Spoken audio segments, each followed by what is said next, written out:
20 ans de travaux forcés. Ça, c'est les réquisitoires du parquet dans le cadre du procès de l'EPST, 20 ans contre les patrons de la structure de paye des enseignants, la SECOPE, mais également contre l'inspecteur général de l'enseignement primaire, secondaire et technique.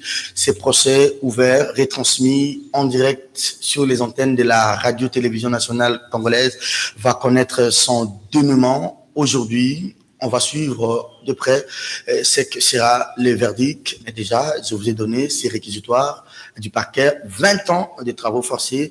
Est-ce que le juge va-t-il suivre les réquisitoires du parquet ou il va décider autrement? Certainement que le juge n'est pas lié par cette position du parquet. Mais également, la question aujourd'hui, que devient dans tout cela Willy Bakonga, qui est le patron de l'EPST, mais également le secrétaire général à l'EPST et qui sont justiciables devant la cassation. Je m'en vais vous rappeler qu'il y a 2, 3, 4, 5 mois, et sur la même affaire, le procureur général Victor Momba avait saisi le Parlement pour obtenir l'autorisation de poursuite contre le ministre Willy Bakonga.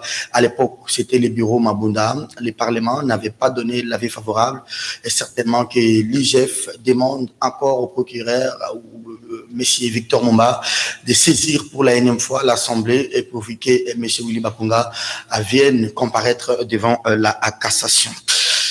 L'ère des réformes a donc sonné au Parlement, à l'Assemblée et au Sénat. Les avant-projets de loi, les avant-projets de calendrier ont été adoptés à l'Assemblée, tout comme au Sénat. Ces avant-projets seront débattus pour le Sénat ce vendredi et ce lundi, mais pour l'Assemblée nationale peut-être demain.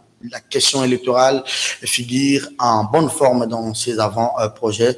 Aujourd'hui, il y a un son de cloche de l'ancien candidat président qui parle qu'il faut réserver la fonction présidentielle aux natifs 100%, quelqu'un qui est né des pères et des mères congolais.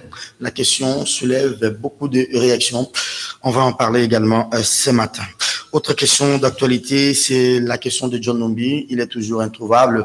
L'état-major général a délivré une feuille de route à John Numbi et à une soixantaine de militaires forces armées de la République démocratique du Congo qui doivent quitter le Haut-Katanga pour Kinshasa de manière définitive. Mais John Numbi est donc aux abonnés absents, lui qui est militaire haut gradé. Il risque donc de poursuite sans délai. Les parquets militaires jusque-là n'ont pas encore communiqué. 3 thèmes à retenir pour ce jeudi. Merci à vous, Claude Perrault-Louara. Il est patron de CPL TV. Claude, bonjour.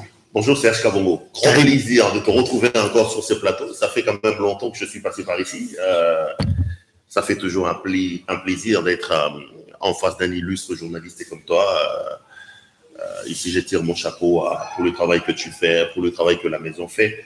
Et je suis également honoré d'être sur ce plateau. Tu le présenteras certainement avec un aîné, un grand frère, des personnes qui ont tracé les sillons dans lesquels nous, on s'est engouffrés dans ce travail. Je suis toujours heureux et c'est le respect que j'ai de vous.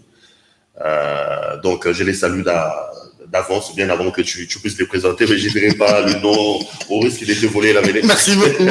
Claude Perrault-Louara, patron de CPL TV, tout fait, tout flamme. Hein. D'abord, les cinquantenaires de l'Union nationale de la presse du Congo.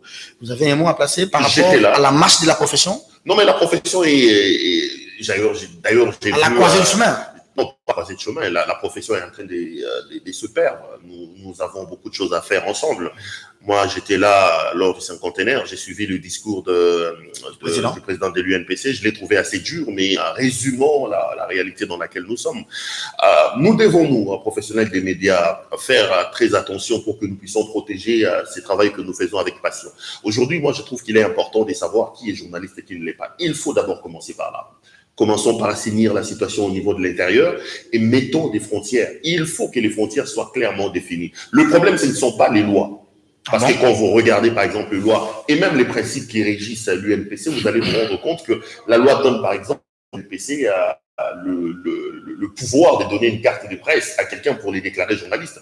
Mais nous-mêmes, de l'intérieur, on sait que la procédure pour l'obtention de cette carte-là n'est pas assez rigoureuse.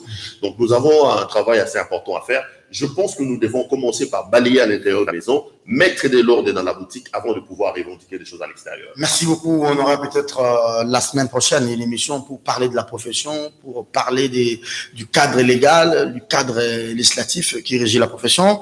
CPL TV, c'est peut-être la seule nouvelle de ce matin. Pas de production, ça fait déjà 2 jours. Hein. Non, ça fait presque une semaine, ça fait 3-4 jours. On n'a pas de production. Pourquoi? Parce qu'il y a eu un courant. On appelle ça, va appeler en phase. Les Chinois savent certainement ce qui s'est passé. On appelle ça courant de l'union sacrée. Ouais, courant de l'union sacrée, comme tu l'as dit. Il y a un courant qui est venu, qui a tout bousillé. Donc, notre régie a été détruite. Table de son, table vidéo complètement calcinée par ce courant-là. Toutes les télévisions retour ont été détruites. Les caméras même. Donc, ça fait qu'aujourd'hui, nous sommes... Même la lumière au niveau du lumière, toute la structure de lumière sur le plateau est down. Ça fait donc 4-5 jours que nous n'arrivons pas à tourner. C'est d'ailleurs pour ça qu'on est absent. Ça m'amène à lancer un appel. Parfois, lorsqu'on dit certaines choses, les esprits malveillants prennent ça mal. Lorsqu'on dit Monsieur le Président de la République, Monsieur ceci, c'est-à-dire qu'on ne les dit pas parce qu'on n'aime pas Monsieur le Président de la République. Parce qu'aujourd'hui, si Monsieur Tshisekedi réussit, ça sera le bonheur pour nous tous. Mais non, CEPEL ne travaille pas. Moi, CEPEL engage 10 personnes. Nous sommes à l'arrêt parce que le courant nous a causé des problèmes. Nous sommes à l'arrêt. Il faut trouver de l'argent. Il faut toquer à gauche et à droite. Il faut réinvestir. Il faut aller toquer, chercher des personnes de bonne volonté. Tu vas aller accuser la SNEL où dans ce pays? Parce que le droit, c'est aussi à un moment donné une question de moralité. On ne peut pas imaginer dans un pays aussi pauvre que le nôtre que des personnes investies dans certains pouvoirs prennent le peu que nous avons, puissent s'en servir pour eux-mêmes, alors que l'argent destiné notamment pour la gratuité de l'enseignement pouvait résoudre le problème des NU, comme il y en a beaucoup au niveau de l'enseignement, des enseignants sous-payés, tout ça. Donc, j'attends avec impatience voir ce que le tribunal va donner comme verdict. Mais je suis aussi assez dubitatif, parce que je me rends compte que depuis un temps, ces affaires de justice deviennent assez folkloriques. La justice, l'état de droit, ce n'est pas tout simplement ces procès en cascade. La justice doit être repensée au niveau les plus dans sa profondeur. Regardez, on nous a proposé un procès en tapage ici, le procès Vital Kamerhe, qu'on a donné comme exemple de l'état de droit, Mastananga, Yibi Bakosalabo. Où en sommes-nous aujourd'hui avec les 57 millions que M. Vital Kamerhe aurait détournés? Où est M. Tilmans, le président de la banque, où Jamal a logé cet argent pour aller après le détourner? Au moment où nous parlons, Tilmans c'est en Europe. Où est M. Blackner, qui a été condamné également dans ce procès-là? Où se trouve-t-il? Benjamin Wenga. Où est Benjamin Wenga Basoubi? Où est Makabouza? Parce qu'il faut rappeler que dans le cadre de ces procès 100 jours, des travaux des 100 jours, M. Wenga, directeur général de l'OVD, M. Makabouza ont été condamnés chacun 5 ans et 3 ans, 5 ans pour Wenga et 3 ans pour Makabouza. Et dans la même affaire, le même jour, un autre directeur général a été condamné, c'est M. Fulgas Mamaros, comment il s'appelle? Du Foner. Lui aussi, il a écopé des 5 ans. Mais comme dans un miracle, une grâce présidentielle vient extirpe M. Wenga et M. Makabouza de la prison. Pour des faits de détournement. Pour des faits de détournement. Alors que lorsque vous lisez l'ordonnance... Pourtant, c'est proscrit par la loi. Non seulement par la loi, l'ordonnance même accordant la grâce enlève de la liste des graciers, des grâces présidentielles, des personnes condamnées notamment pour détournement, pour viol sur mineurs, pour crime contre l'humanité, tralala. Mais comment est-ce que Wenga, comment est-ce que Makabouza, condamné pour détournement, se retrouve aujourd'hui à l'extérieur? Personne ne peut me donner une réponse là-dessus. Comment est-ce que M. Fulgas Mamaros, condamné dans la même affaire, lui se retrouve aujourd'hui en prison? Personne ne peut me donner cette réponse. À un moment donné, quand tu fais un peu... tu essaies de rassembler toutes les affaires judiciaires que nous avons eues depuis que ce régime est en place. Moi, je commence à craindre que ça devienne une affaire un peu folklorique. On a vu ici avec un certain Lobo qui a été arrêté, tambour battant, on nous a dit, où se trouve Lobo aujourd'hui? On a vu avec Rita Bola. Les exemples sont, les gens, on peut citer Rita Bola de la DGRK. Où se trouve Rita Bola aujourd'hui? C'est bien que de faire des procès spectacles, mais je pense que l'état de droit, la justice ne doit pas s'arrêter à ces folklores-là. Notre justice est malade, nous devons la repenser sérieusement et en profondeur. Nous devons poser des vraies questions et apporter des vraies réponses plutôt que de se livrer à ces jeux de spectacle qui, à mon point de vue, commencent même à déshonorer les metteurs en scène de ces jeux. Très bien. Je me rappelle ici qu'il y a des gens qui posent parfois Moïse des questions, mais pourquoi c'est les patrons de ces COP? Pourquoi c'est l'inspecteur général de l'enseignement? Mais pourquoi pas les secrétaires généraux qui notifient les affectations? Pourquoi pas les ministres qui agréent et qui engagent? J'aimerais dire qu'ils sont bénéficiaires des privilèges de juridiction et qu'il faut attendre, par exemple, pour les cas du ministre, que l'autorisation de poursuite soit accordée par les parlements pour que les parquets puissent l'inviter. C'est aussi ça la démarche. Hein? Je présume que c'est ça la démarche, mais je crois que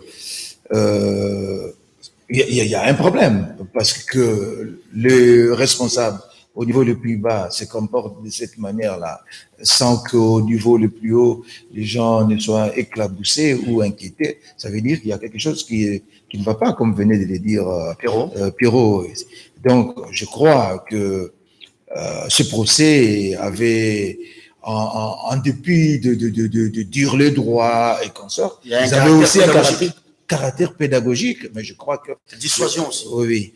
Et avec ce que Pierrot venait de dénoncer ici, avec des gens condamnés qu'on retrouve en liberté, cela fait perdre même à la justice le peu de crédibilité que la justice commençait à gagner. Donc je crois qu'on doit éviter ces côtés-là folkloriques et nous devons aller vraiment dans la profondeur des choses pour que finalement, que ces justices-là soient pour que finalement on dise, comme on dit ailleurs, que la justice élève une nation. Parce que sans justice, notre nation ne sera pas élevée. On aura des problèmes pour avoir des investisseurs dans ce pays. Par exemple, Moïse, pour ne pas vous couper, des papas comme ça détournent l'argent pendant qu'il y a ce que Pierrot a appelé les nouvelles unités, il y a les non payés, il y a des écoles qui manquent des bons, mais des papas sérieux comme ça. Et je ne sais pas, quand les enfants qui sont en Europe, ils sont ici, ils voient que leurs papas ont détourné. Il faut dire que c'est criminel, parce que c'est combien d'enfants sont condamnés. C'est le pays même qui est condamné, parce que ces jeunes gens-là, aujourd'hui, qui sont à l'école primaire, à l'école secondaire, ce sont eux, la relève de demain. Mais quand on sacrifie cette relève, qu'est-ce sera le pays demain? Je crois que c'est criminel. Je pense que même le 20 ans, parce que c'est la loi qui l'a dit, on pouvait même aller même au-delà, parce qu'il faut châtier de manière la plus forte possible pour dissuader les gens. Mais malheureusement, je pense aussi que ce sont un peu de petites erreurs de parcours. Je crois que les gens doivent prendre les choses en main. Et surtout, quand je vois le procureur général Monsieur Victor, je crois que c'est quelqu'un qui est d'une certaine probité, qui est très sérieux. Je crois qu'il doit redoubler d'ardeur. Il ne doit pas oublier ce qu'il a dit quand il est arrivé aux affaires. Il a dit que les portes de la prison seront ouvertes pour beaucoup de délinquants. Donc, je crois que personne ne lui en voudra s'il envoie par milliers de délinquants qui sont là, qui ont dans leur ADN la culture du vol, la culture du détournement. C'est parce qu'il y a eu aussi impunité dans ce pays que tout cela est devenu normal. Parce que même, il faut même changer la société. Parce que même, qu'est-ce qu'on dit d'ordinaire ici à Kinshasa? Ah, violence à gang. Donc, quelqu'un qui a détourné l'argent, qui doit construire la route, qui doit construire un hôpital, qui doit construire une école, on dit non, à sa gang. Vous comprenez? Et le même qui dit ça, demain, il dit, mais nakini mama yemo, ataspiri nezalité. Vous voyez un peu, ça veut dire que l'ADN du Congolais a été atteint. Donc, il faudrait un traitement même génétique pour pouvoir... Je voulais ajouter une couche pour te montrer effectivement le mal dans lequel le pays est plongé aujourd'hui et l'inconscience qui nous gangrène, nous tout. ceux qui sont au pouvoir, ceux qui sont élevés en dignité aujourd'hui. Restons dans l'enseignement. Prends le cas où il est quelqu'un pour qui beaucoup de respect que j'ai comme grand, avec qui je parle trop bien. Mais M. Bakonga reçoit $1 million américains, cher ami, en procédure d'urgence pour désinfecter les écoles. À la veille de la rentrée. À la veille de la rentrée. Le pays subit un problème, une épidémie qui fait des milliers de morts. Bakonga, père des familles, grand frère des gens, cousin des gens, promoteur d'école. L'argent lui décaissé, lui donné par l'État, doit servir à désinfecter les écoles pour nos enfants. Comment vous pouvez expliquer qu'un tel monsieur se permette de détourner cet argent? Moi, un peu là où nous sommes arrivés. C'est-à-dire que ce n'est même pas de l'argent pour construire la route, pas pour construire l'école. C'est-à-dire pour épargner les vies humaines. Épargner les vies humaines. Et quelles vies humaines? On parle ici de la vie des enfants. Et il obtient ces financements-là en procédure d'urgence dans un pays malade comme le nôtre. On vous décaisse plus $1 million américains. Mais vous avez suivi le reportage de nos confrères diffusé récemment. Monsieur a pris cet argent, il va signer des contrats bidons pour détourner. Mais quelle malchance nous avons dans ce pays.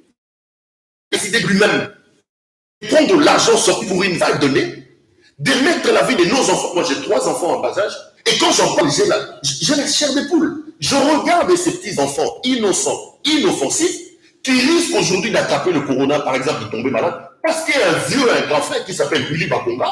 Lui, parce qu'il a eu la chance d'être ministre, il a décidé de prendre le peu que le pays a sorti pour mettre les enfants à l'abri de cette maladie-là. Même les enseignants aussi. Hein. Soyons sérieux. C'est-à-dire que le mal est profond. Le problème du Congo est profond. Moi, il y a hier, les parquets avaient demandé l'autorisation de poursuite.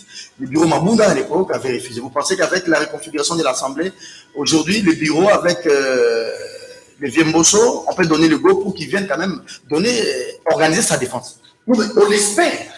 On l'espère. Parce que dans le pays sérieux, il n'aurait peut-être pas attendu qu'une demande de mise, de levée de ces immunités soit donnée. Des faits aussi graves que ceux-là, et qu'on est en homme d'État, on démissionne, on dit je me remets à la disposition de la justice pour apporter des défenses. Mais quand on est dans un pays où les gens marchent, moi je suis malade quand j'entends des choses comme ça. Mettons en cause M. Bakonga, comme dans l'affaire que je viens d'évoquer, quand j'ai lu le rapport de l'IGF, je me suis dit tout simplement que le pays n'a pas... Justement, parlons de l'IGF. En passant, je vais féliciter quand même le travail d'enquête réalisé par notre confrère Peter Tchani, qui est allé jusque là où Bakonga a brandi des factures comme quoi la maison lui avait livré des lave-mains, et les propriétaires du magasin ont dit non. Ils ont falsifié notre facture. Nous, on a fabriqué des bancs. Et d'ailleurs, jusque-là, ils n'ont pas encore payé la facture.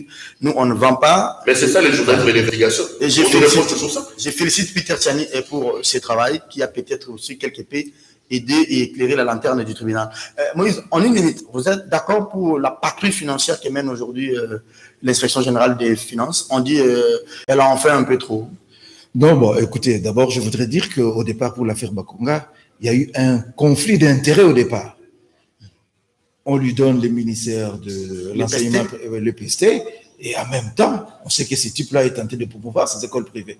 Et quand on voit bien, si on essaye un peu de suivre, on va voir la destination de ces frais, ça sera peut-être vers ces écoles. Et même on dit, je n'ai pas vérifié, mais on dit qu'il a même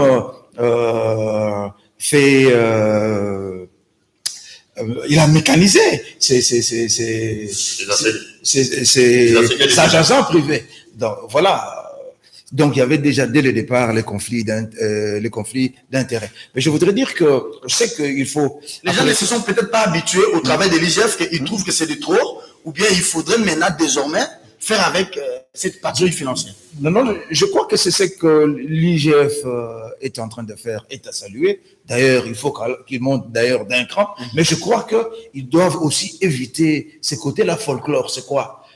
Beaucoup de tapage dans le média et comme ça. Mais l'IGF a besoin de l'appui de l'opinion publique. Parce qu'il mène un combat contre des gens qui sont peut-être plus friqués, plus forts que l'institution IGF.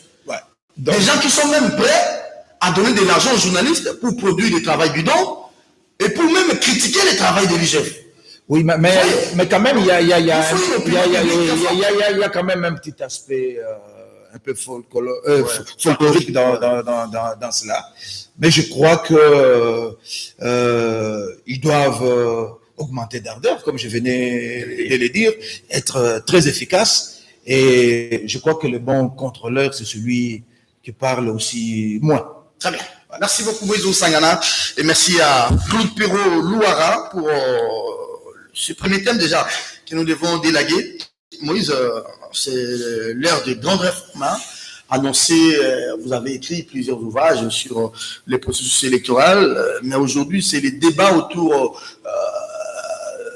de la loi électorale. C'est vrai que celle de Lutundula, sa proposition a été retenue dans l'avant-projet à l'Assemblée nationale, mais également la proposition de groupe de 13 pour honorer Henri Thomas Lokondo, le patriarche, est aussi retenue. Mais j'aimerais quand même vous poser une question. Est-ce qu'il y a une loi électorale dans un pays qui peut faire de manière qu'il n'y ait pas de contestation électorale? Non, mais écoutez, la contestation, d'abord, il faut dire que c'est le propre de l'homme. Voilà. Parce que même dans des pays très surveillés, comme les États-Unis, on a vu comment les élections se sont terminées autrefois. Bon, ils savent se dépasser, ce sont des pays avec démocratie, les gens qui ont une culture politique, ça c'est quand même... C'est que vous voulez dire que le problème, ce n'est pas d'avoir des bonnes ou des très bonnes lois électorales. Oui, il y a d'abord aussi un problème de culture politique dans ce pays. Et il y a aussi l'ignorance, ça fait partie. Donc l'ignorance de tout ce qui est relatif aux élections. Parce que même, est-ce que nos partis politiques, est-ce que la société civile joue le rôle qu'il faut? Vous avez vu, après les élections, quels sont ces partis politiques, même ceux qui se disent sérieux, qui se sont mis à évaluer le processus électoral passé? Je crois qu'il n'y en a pas. Il y a peut-être l'UDPS qui a essayé la fois passée avec Maître Chabani, oui. Mais la structure de Chabani est contestée par la direction du parti, alors qu'il y avait un bon travail qui a été fait. Mais quand vous voyez dans l'ensemble, ces partis ne l'évaluent pas. Et c'est ainsi que même quand on propose des solutions, ce ne sont pas des solutions adaptées. Aujourd'hui, par exemple, j'entends beaucoup dire, on parle de la dépolitisation, par exemple, De la CENI. De la CENI et consorts. Mais on voit que les acteurs politiques ne sont pas réalistes. Pourquoi? Parce que on n'arrivera pas pour le moment à dépolitiser la CENI. Il y a même un bureau d'études qui a écrit là-dessus, GEC, groupe d'études sur le Congo, qui parle de l'impossible dépolitisation de la CENI. Pourquoi? Parce que les Congolais, jusque-là, ne se sont pas départis de la logique du partage équitable, équilibré du pouvoir. Vous voyez comment ça traîne même pour le gouvernement.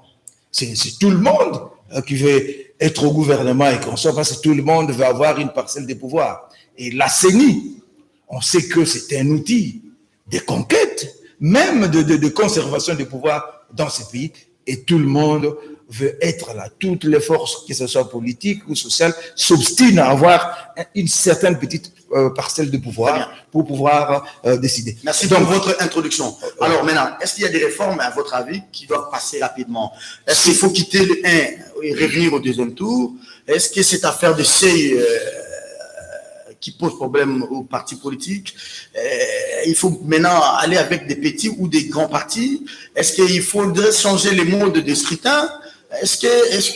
Donc, il y a oui, je veux dire, il faut des réformes à deux niveaux. Le premier niveau, c'est au niveau de l'organisation même de la CENI. Je parlais de l'impossible dépolitisation de la CENI, mais on peut y mettre de garde-fous. On peut y mettre des garde-fous. Il y a toute une littérature là-dessus. Il y a maintenant une autre réforme, c'est au niveau de lois, comme la loi électorale, qui régit l'organisation des élections. Donc, qu'est-ce qu'on peut faire? Est-ce qu'il y a-t-il moyen que même non dépolitisé, que la CENI puisse quand même faire un travail sérieux. Je pense qu'il y a moyen de le faire. Est-ce qu'il y a moyen de parler, de modifier ou d'améliorer le système électoral? Il y a aussi moyen de le faire. Mais tout, c'est la conscience, c'est la culture et c'est... D'accord, qu'on revienne au détour, parce que j'ai vu poser la question, vous m'avez dit, des niveaux de réflexion. Oui, je voudrais arriver, par exemple, la question du seuil électoral. Je crois que le seuil électoral en soi n'était pas mauvais. Parce que ça participait aussi de l'assainissement du paysage partisan. Parce qu'aujourd'hui, on a un problème. Si on a un problème pour constituer le gouvernement aujourd'hui, c'est pourquoi? C'est parce que nous avons des majorités éclatées. Parce que même le PPRD qui avait prétendu avoir 160 députés, mais en réalité, quand on a proclamé, le PPRD avait 52 députés. Et vous voyez qu'au fur et à mesure, le nombre même de députés est en train de diminuer dans tout le parti. PPRD, 112 députés en 2006, 62 en 2011, 52 en 2018. L'UDPS, 41 en 2011, 32 en 2000, autant pour les MLC et les consorts. Donc, ça veut dire qu'un travail doit être fait sur le plan du paysage partisan. Et le seuil s'imposer. Mais il y a un problème. Je crois que le professeur Badiakou l'a rappelé dans une tribune, parce qu'on ne peut pas le seuil avec la proportionnelle, on introduit le seuil, ça ne pouvait pas s'accommoder avec la loi du plus grand reste, mais avec la méthode de la moyenne. Donc, il y a sur le plan technique, c'est qu'il faut réajuster. Je voulais dire qu'une réforme électorale sans le nettoyage, sans l'assainissement du paysage plutôt partisan, ça sera nul. Pourquoi? Parce que qu'est-ce qui fait qu'on ait plus de 20 000 candidats pour 500 postes et qu'on soit? Pourquoi? C'est parce que nous avons le nombre le plus élevé de partis politiques qui ne servent même à rien. Donc, si la démocratie, si on jugeait la démocratie à l'aune du nombre de partis politiques, le Congo serait le parti le plus démocratique du monde. Oui. Mais nous avons 700 partis politiques et quand vous regardez au fond de ces partis politiques-là, ils ne sont partis politiques que de nom. Donc, je crois que parmi les réformes, il faut donner un coup de pied dans cette termitière parti politique. Mais ça commence aussi au gouvernement avec la loi sur les partis politiques. Hein. Claude Perrault, vous vous êtes participé tout à l'heure, là, je comprends un peu, vous ajustez la tête.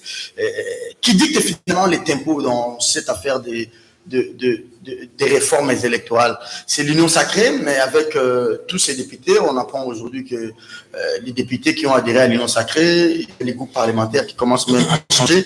Mais j'ai ouï dire que dans cette Union sacrée, chacun a son agenda. Hein. Katumbi peut-être a son attendement de ce qu'il attend de la loi électorale. Bemba également a son attendement. Le président Félix aussi a son attendement. Est-ce qu'ils ont tous un agenda commun pour dire voici comment est-ce que nous voulons que cette réforme passe? Mais attends, avant même d'arriver aux réformes, tu fais une sorte de parallélisme entre l'Union sacrée et la vision, les agendas des uns et des autres. Avant d'en arriver, posons-nous la question, l'Union sacrée, c'est quoi? L'Union sacrée, c'est quoi?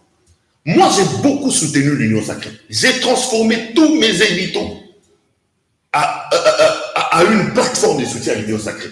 Mais je suis parmi les premiers déçus de cette affaire de l'Union sacrée. Oh. Mais Serge, je ne sais pas les vieux Moussanga là. À un moment donné, lorsqu'on arrive au pouvoir, c'est parce qu'on a une vision, on a une idée de ce qu'on veut faire.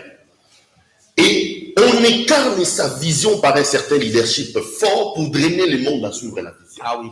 Dis-moi la vision de l'Union sacrée, c'est quoi? Ce sont les réformes. Quelle réforme? C'est une histoire sans tête ni que cette histoire de l'Union sacrée. C'est moi, dans mon entendement, je me disais l'Union sacrée, c'est que les gens se sont rendus compte que le pays était en train d'aller vers la dérive. Ils ont fait un appel pour une adhésion massive, afin d'annoncer un processus de rupture avec les anti-valeurs, avec les mauvaises choses autrefois décriées pour aller vers l'avant. Mais aujourd'hui, dites-moi, après les départs des Kabila, vous sentez vraiment que le pays est en train d'aller vers prendre une bonne tangente? C'est un peu comme des slogans. Les gens étaient à l'opposition ici, vous nous criez le peuple est d'abord. Vous arrivez au pouvoir, vous nous dites le peuple est d'abord. Moi, j'ai posé une question simple. Augustin Kabouya, Jean-Marc Kabou, dites-moi le peuple est d'abord, c'est quoi? Quittons cette étape-là, des slogans vers des choses concrètes. Posons-nous des questions qu'il faille. Quand vous nous dites le peuple d'abord, échelonnons le peuple d'abord, il vous reste 2 ans. Moi, j'ai donné un exemple. J'ai un ami à moi, je ne sais pas si j'aurai le temps de le faire. J'étais à Lubumbashi. Il a eu la chance de rencontrer un certain nombre d'autorités. Il me dit, Perrault, quand vous arrivez en Côte d'Ivoire, vous parlez pendant 20 minutes ou 30 minutes avec Ouattara. 25 minutes ou 27 minutes, il vous parle de développement. Il vous dit, c'est mon dernier mandat, je vais construire autant d'universités. Pour le faire, je vais augmenter la taxe sur le cacao. 1%, voilà ce que ça va donner. Vous parlez avec le Sénégalais Macky Sall, c'est la même chose. Mais quand vous arrivez au Congo, vous rencontrez les autorités, 27 minutes, on vous parle politique. Kabila a bloqué, tel a bloqué. 3 minutes, quand vous insistez, on vous parle économie, en 3 minutes, on vous dit le peuple d'abord. Mais messieurs, le peuple d'abord, c'est quoi? À un moment donné, nous avons un problème de leadership. Le Congo est malade. Le Congo est malade. Je vais prendre rendez-vous avec toi ici sur ce plateau. Ils vont faire des réformes qui nous amèneront nulle part. Prends rendez-vous avec moi sur ce plateau. Parce que nous souffrons d'un problème de leadership, nous souffrons d'un problème d'un homme, d'un leader, capable de taper du poing sur la table et de dire le mal est profond.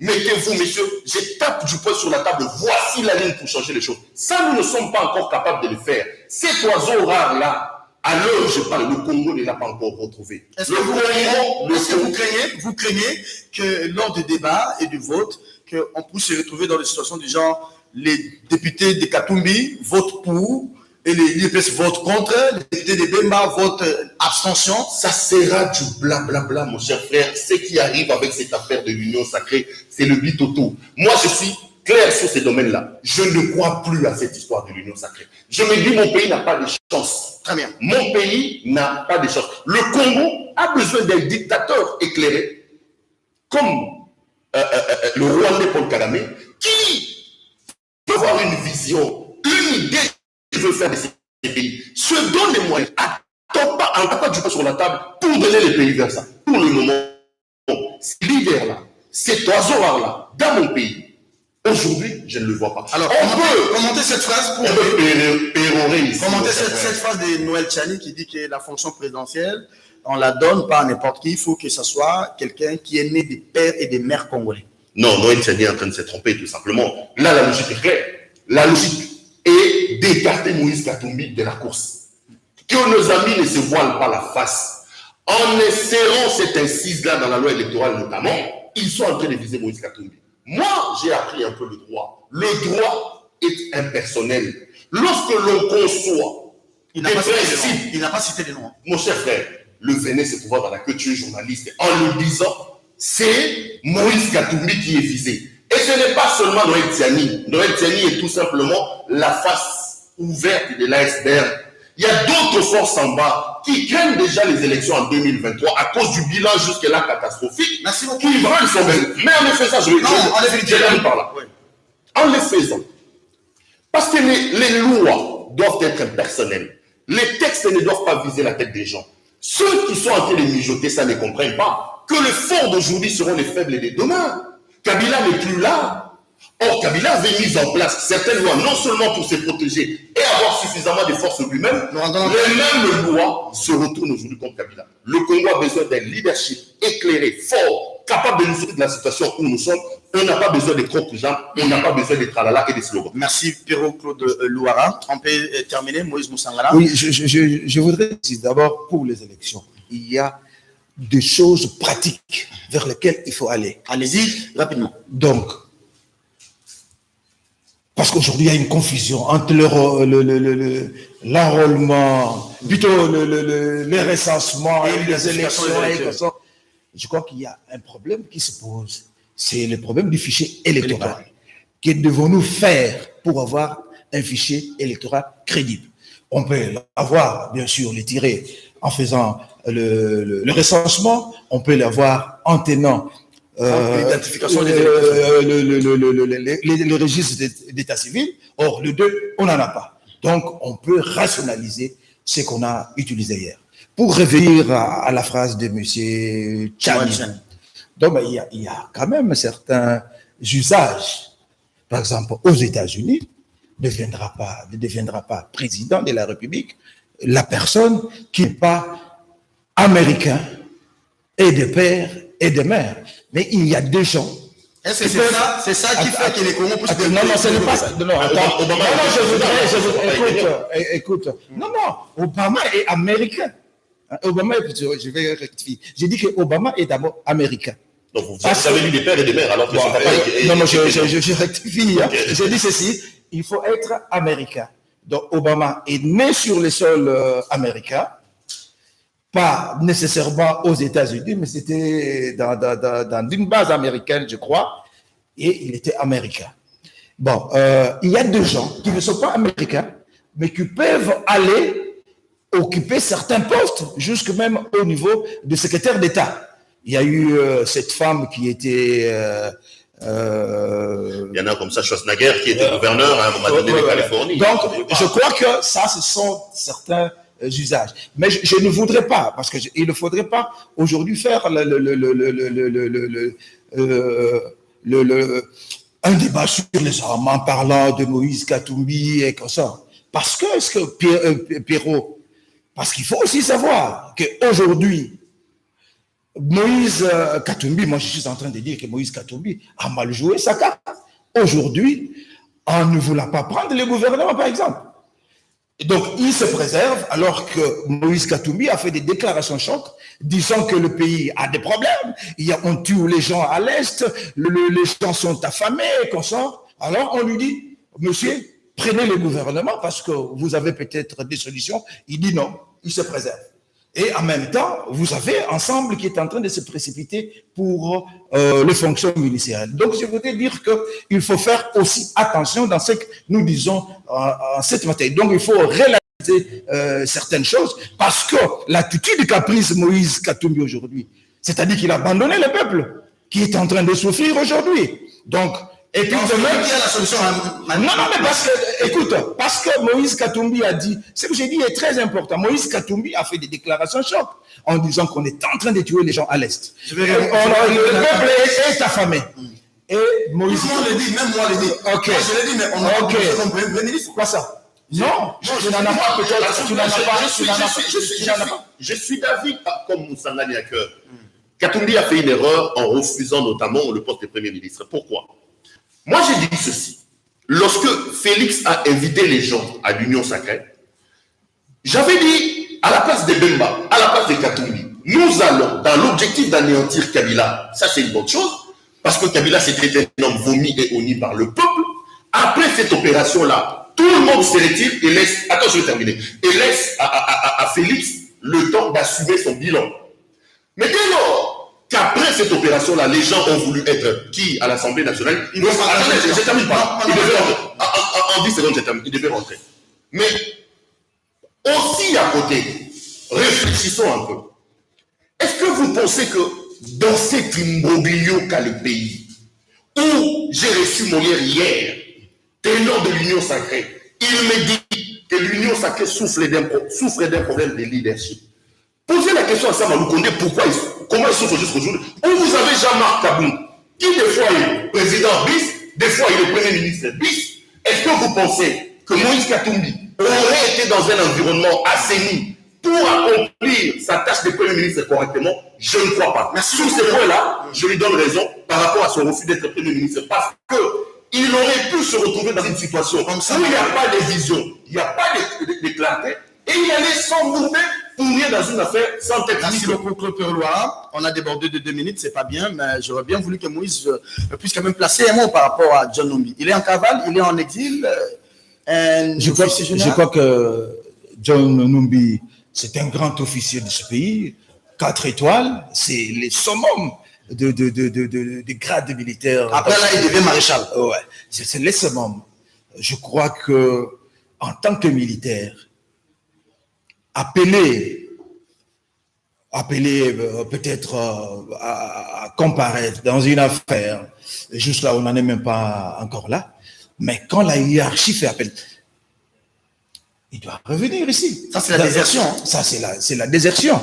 Je crois qu'il risque d'être condamné pour désertion. Je crois que en tant que vaillant militaire, je crois qu'il est l'est. Je crois qu'il doit donner l'exemple pour montrer d'abord que l'armée, d'abord, c'est la discipline. Il y a eu un ordre de la hiérarchie. Il doit s'exécuter. Je ne dis pas que John Numbi est déjà coupable dans ce qu'on l'accuse dans l'affaire. Il faut, je crois qu'on va lui donner, il aura l'occasion d'avoir... Le temps de se défendre. Je suis tout à fait d'accord avec mon aîné, mais je suis en total désaccord avec lui sur le fait qu'il dise John Numbi, c'est un bon militaire. Non. Non, il le pense. C'est ce qu'il pense. John Numbi est tout simplement l'exemple des anti-valeurs que Kabila nous a amenés. John Numbi est entré dans l'armée quand il est entré immédiatement général. Est-ce que toi, tu as vu John Numbi lieutenant? Tu as vu John Numbi capitaine? Tu as vu John Numbi major? Tu as vu John Numbi colonel? Cet homme n'a pas la culture de l'armée. Cette culture-là s'apprend à l'école militaire, à la formation.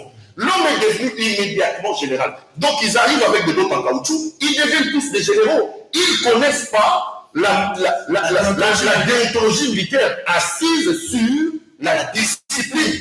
C'est d'ailleurs pour ça qu'un général haut gradé, on l'émute, donc on l'enlève de son poste d'inspecteur général, il se permet de faire en public des remontrances au président de la République, commandant suprême des FARDC, en disant le président a fait une erreur. Le président a fait une erreur, je ne suivrai pas parce que je ne suis pas un ami. Pourquoi John Numbi fait ça?